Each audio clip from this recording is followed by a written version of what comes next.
EPS 95 pension limit हो सकती है 25,000 रुपए। सुप्रीम कोर्ट के एक फैसले से इतनी बढ़ेगी पेंशन। ईपीएस 95 पेंशन लिमिट हो सकती है 25,000 रुपए। निजी क्षेत्र के कर्मचारियों को जल्द ही राहत मिल सकती है।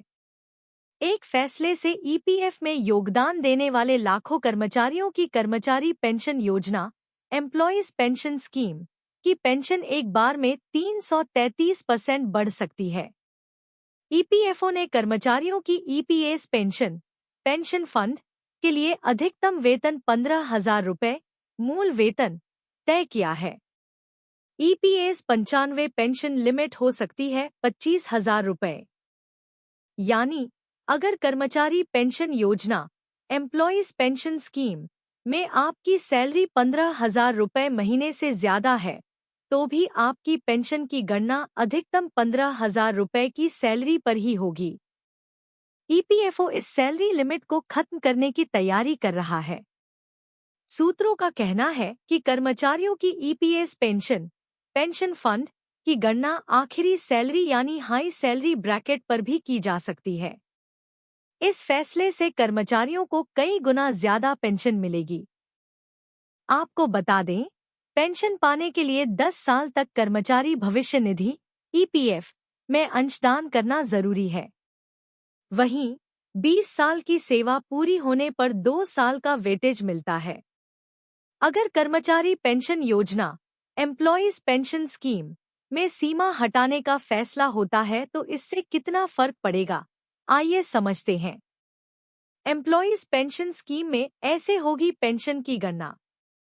मौजूदा व्यवस्था के मुताबिक अगर कोई कर्मचारी 1 जून 2015 से कहीं काम कर रहा है और अगर वह 14 साल की सेवा पूरी करने के बाद ईपीएस पेंशन फंड लेना चाहता है तो उसकी पेंशन 15,000 रुपए ही तय होती है, चाहे वह 20,000 रुपए या 30,000 रुपए के बेसिक सैलरी ब्रैकेट में हो। पुराने फॉर्मूले के मुताबिक कर्मचारी को 14 साल पूरे होने पर 2 जून 2030 से करीब 3,000 रुपए पेंशन मिलेगी। पेंशन की गणना का फॉर्मूला है सर्विस हिस्ट्री x 15,000/70। लेकिन अगर सुप्रीम कोर्ट कर्मचारियों के पक्ष में फैसला देता है तो उसी कर्मचारी की पेंशन बढ़ जाएगी।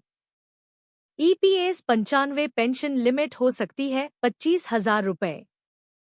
मान लीजिए कि कोई कर्मचारी 33 साल से नौकरी कर रहा है। उसका अंतिम मूल वेतन 50,000 रुपए है। मौजूदा व्यवस्था के तहत ईपीएस पेंशन फंड की गणना अधिकतम 15,000 रुपए के वेतन पर की जाएगी। इस प्रकार सूत्र 33 वर्ष प्लस 2 35 70 15 000 के तहत केवल 7,500 रुपए पेंशन मिलेगी। यह मौजूदा व्यवस्था में अधिकतम पेंशन है। लेकिन पेंशन सीलिंग हटाए जाने के बाद यदि पेंशन को अंतिम वेतन के अनुसार जोड़ा जाता है तो उन्हें 25,000 रुपए पेंशन मिलेगी। इसका मतलब है 33 वर्ष प्लस 2 35 70 50 000 25,000 रुपए। पेंशन में 333% की वृद्धि होगी। आपको बता दें कि ईपीएस पेंशन फंड के नियमों के अनुसार अगर कोई कर्मचारी 20 साल या उससे अधिक समय तक नौकरी करते हुए लगातार ईपीएफ में योगदान देता है तो उसकी सेवा अवधि में 2 साल और जुड़ जाते हैं। इस तरह 33 साल की सेवा पूरी हो गई, लेकिन पेंशन की गणना 35 साल की हुई। ऐसे में उस कर्मचारी के वेतन में 333% तक की बढ़ोतरी हो सकती है। क्या है ईपीएस पेंशन का पूरा मामला? केंद्र सरकार ने 1 सितंबर 2014 से अधिसूचना जारी कर ईपीएस पेंशन फंड 2014 को लागू किया था। इसका निजी क्षेत्र के कर्मचारियों ने विरोध किया और साल 2018 में केरल हाई कोर्ट में इस पर सुनवाई हुई। ये सभी कर्मचारी ईपीएफ और विविध प्रावधान अधिनियम 1952 की सुविधाओं के दायरे में आते थे। एम्प्लॉयज पेंशन स्कीम को लेकर जल्द हो सकता है फैसला।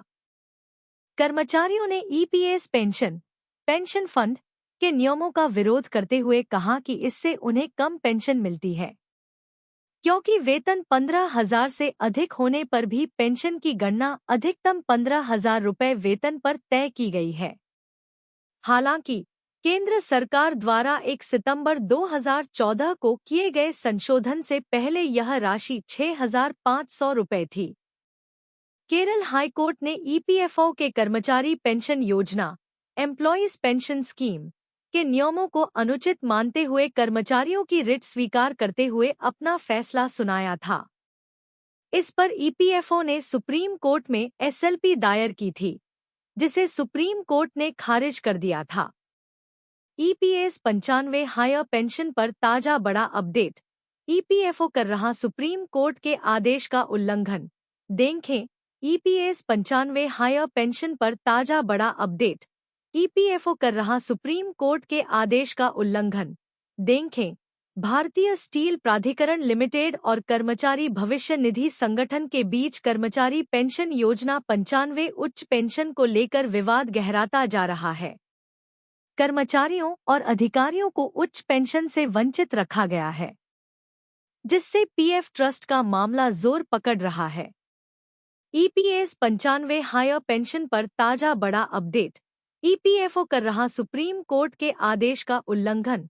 देखें steel executive federation of India के चेयरमैन और बीएसपी ऑफिसर्स एसोसिएशन के अध्यक्ष नरेंद्र कुमार बंछोर ने श्रम, रोजगार, युवा मामले और खेल मंत्री मनसुख मांडविया से इस मामले में हस्तक्षेप करने की मांग की है।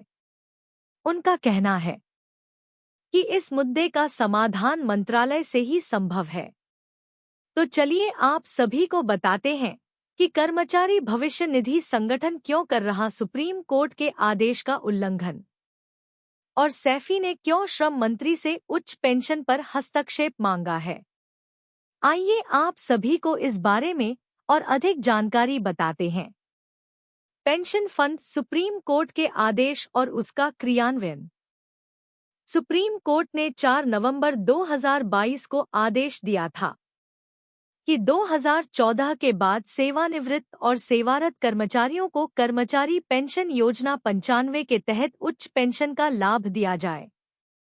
इसके तहत कर्मचारियों ने ज्वाइंट ऑप्शन फॉर्म जमा किए और पेंशन का डिफरेंस अमाउंट भी कर्मचारी भविष्य निधि संगठन को जमा किया। लेकिन कर्मचारी भविष्य निधि संगठन ने पीएफ ट्रस्ट का हवाला देते हुए यह पैसा वापस कर दिया, जिससे कर्मचारी असंतुष्ट हैं। एम्प्लॉयज प्रोविडेंट फंड ऑर्गेनाइजेशन, उच्च पेंशन के मुद्दे पर देरी। कर्मचारी भविष्य निधि संगठन ने सुप्रीम कोर्ट के आदेश को सभी क्षेत्रीय कार्यालयों में लागू नहीं किया है, जिससे 2014 के बाद सेवानिवृत्त और सेवारत कर्मचारियों को उच्च पेंशन का लाभ नहीं मिल पा रहा है।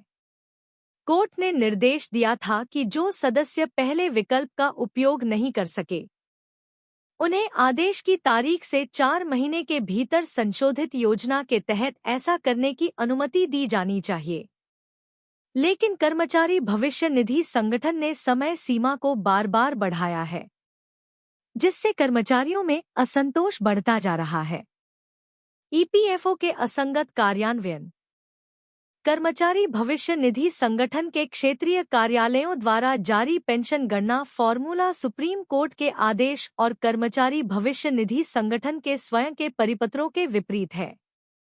इससे शीर्ष अदालत के निर्देशों का उल्लंघन होता है।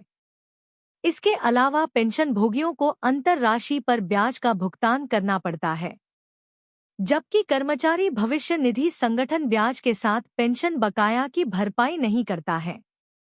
पेंशन फंड, सेफी की मांगे। एनके बंछोर ने सेफी की ओर से कई अनुरोध किए हैं।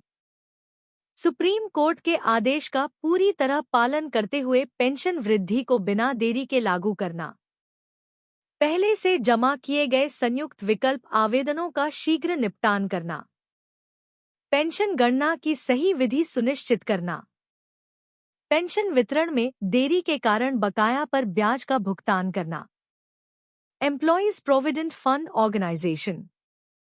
कर्मचारी पेंशन योजना 95 उच्च पेंशन के मुद्दे पर सेफी और कर्मचारी भविष्य निधि संगठन के बीच चल रही खींचतान सेवानिवृत्त और सेवारत कर्मचारियों के बीच चिंता और वित्तीय संकट पैदा कर रही है। केंद्रीय मंत्री मनसुख मांडविया से हस्तक्षेप की उम्मीद की जा रही है ताकि सुप्रीम कोर्ट के आदेश का सही ढंग से पालन हो सके और कर्मचारियों को उच्च पेंशन का लाभ मिल सके।